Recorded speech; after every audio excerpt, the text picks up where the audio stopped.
మండల కేంద్రమైన దుర్గిలో గత కొంతకాలం నుండి వరుణదేవుడు కరుణించకపోవడంతో ప్రజలు, రైతులు, జంతువులు నీటి కోసం ఇబ్బందులు ఎదుర్కొంటున్న పరిస్థితి కనిపిస్తోంది.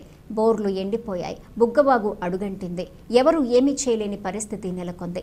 ఇలాంటి పరిస్థితుల్లో దాతృస్వభావి టీడీపీ సీనియర్ నాయకులు శెట్టిపల్లి నరసింహారావు ప్రజల బాధను అర్థం చేసుకుని మనసున్న మంచి మనిషిలా తన పొలంలో ఉన్న బోరు వద్ద ట్యాంక్ నీరు తీసుకుని వచ్చి గ్రామంలోని Indiramma colony, SC colony, Jangala colony, Kasturba పాఠశాలలో వివిధ వార్డుల్లో మంచినీరు అందిస్తున్నారు.